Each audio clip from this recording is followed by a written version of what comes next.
ఈ రాష్ట్ర విభజన జరిగే నాటికి పవర్ పర్చేజ్ పేరు మీద ఉన్నటువంటి బకాయి కేవలం 7,259 రూపాయలు మాత్రమే.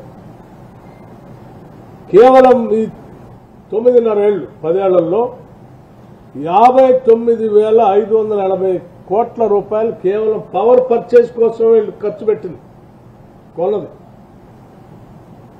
ఇంత పెద్ద మొత్తంలో అప్పు చేసి కరెంటు కొనడానికి ఇంత నేను భద్రాద్రి థర్మల్ పవర్ స్టేషన్ పెడుతున్నా, యాదాద్రి పవర్ స్టేషన్ పెడుతున్నాని దానికి అప్పు, దానికి ఆ రెండింటికి కలిపి 50,000 కోట్లు. మళ్ళీ ఏడ చూసినా అంటే అంది వచ్చిన ప్రతి డిపార్ట్మెంట్ని అప్పుల రూపేణా తాకట్టు పెట్టి రాష్ట్రాన్ని సమాజాన్ని అత్యంత భయంకరమైన ఆందోళనకర పరిస్థితుల్లో రాష్ట్ర ప్రభుత్వం గత ప్రభుత్వం నెట్టేసింది.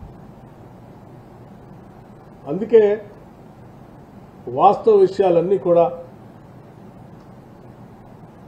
మేము మొన్న సాధ్యమైనంత మేరకు శాసనసభలో బయట ప్రజలు చెప్పడం కోసం ప్రయత్నం చేశాం. వైట్ పేపర్ శ్వేతపత్రం రూపేణ ఈ ఆందోళనకరమైనటువంటి ఇన్ని వేల కోట్ల రూపాయల అప్పులు చూస్తూ ఉంటే ఒక్కో శాఖకి ఈ రాష్ట్రాన్ని మళ్లీ తిరిగి ట్రాక్ మీద పెట్టాలంటే చాలా నిబద్ధతతో ప్రణాళికాబద్ధంగా ముందు చూపుతో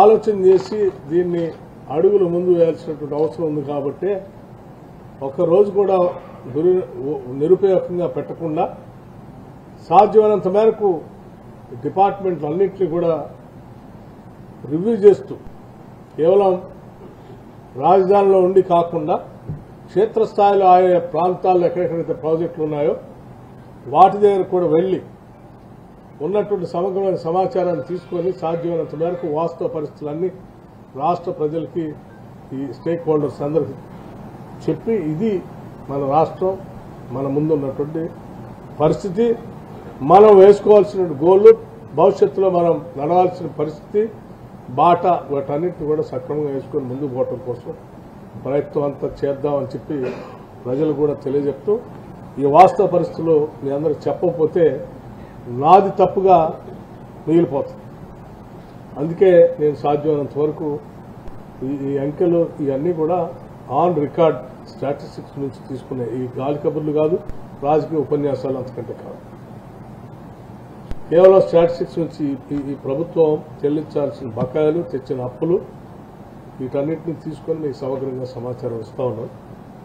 ఇది నిజంగా ఎందుకనంటే పవర్ సెక్టార్ ఇంత లోతుల్లో పేకలతో లోతుల్లో అప్పుల్లో ముంచేయటం అంటే ప్రతి పనికి ఈరోజు పవరే కావాలి, ప్రతి ప్రొడక్షన్కి పవరే కావాలి. మనిషి మనుగడకి మొత్తం రోజువారు ఉదయం లేచింది రాత్రి పడుకునేంత వరకు మళ్ళీ నిద్రపోయినప్పుడు కూడా మనకు కావాల్సింది పవర్. అట్లా మనిషి జీవితంతో పెరవేసుకున్నటువంటి పవర్ సెక్టార్ని ఏకల్లో తప్పుల్లో ముంచేసి కోలుకోకుండా చేసినటువంటి ప్రభుత్వాన్ని ఏం చేయాలో, గత ప్రభుత్వాన్ని ఏం చేయాలో కూడా అర్థం కావట్లేదు. కానీ బాధ్యత కలిగినటువంటి ఈనాటి కాంగ్రెస్ ప్రభుత్వం తప్పనిసరిగా లోతుగా అధ్యయనం చేస్తూ ఆయా వ్యవస్థల్లో పనిచేస్తున్నటువంటి ఉద్యోగ వ్యవస్థలందరికీ కూడా ఒక పాజిటివ్ దృక్పథంతో ఈ ఉన్న సమస్యలన్నింటినీ కూడా అధిగమించి ముందుకు పోతూ ఈ సమాజానికి, ఈ రాష్ట్రానికి కొన్ని లక్ష్యాల కోసం మనం ఈ రాష్ట్రాన్ని తెచ్చుకున్నాం. ఇక్కడ ఉన్నటువంటి సమాజానికి మంచి భవిష్యత్తు ఇవ్వడం కోసం ఈ రాష్ట్రాన్ని కోరి తెచ్చుకున్నాం. ఇక్కడ ఉన్నటువంటి నిరుద్యోగ యువతకి ఉద్యోగ అవకాశాలు కల్పించడానికి రాష్ట్రాన్ని తెచ్చుకున్నాం. ఇక్కడ ఉన్నటువంటి వనరుల్ని ఈ ప్రాంత ప్రజల అభివృద్ధి కోసం వాడుకొని ఒక మంచి రాష్ట్రంగా దీన్ని దేశంలో పోటీపడేట్టుగా తయారు చేసుకోవడం కోసం రాష్ట్రాన్ని తెచ్చుకున్నాం.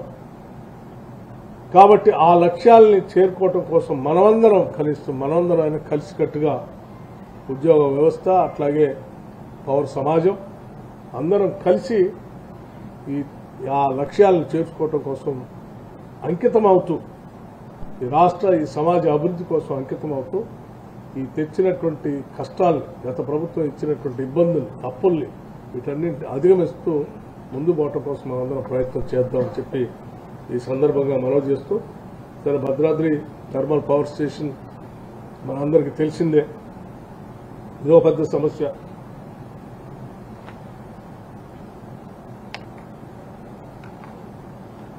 మనందరికీ తెలిసిన సమస్య.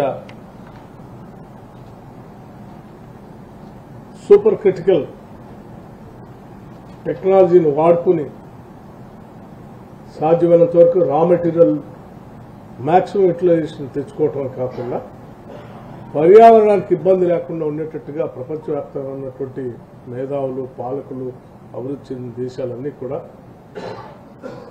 సూపర్ క్రిటికల్ టెక్నాలజీలో పోవాలని చెప్పి స్పష్టమైనటువంటి మార్గాలు నిర్దేశించినప్పటికీ, అలాగే భారతదేశంలో కూడా 2017 కల్లా గతంలో పెట్టినవి ఉంటే కూడా వాటిని కూడా తొలగించుకొని అప్డేట్ చేసుకోవాలని చెప్పి ఆనాటి యూపీఏ ప్రభుత్వం 2017 కల్లా చేస్తామని చెప్పి ప్రకటించినప్పటికి కూడా కొత్తగా పెట్టే దాంట్లో కూడా సబ్ క్రిటికల్ టెక్నాలజీ పెట్టి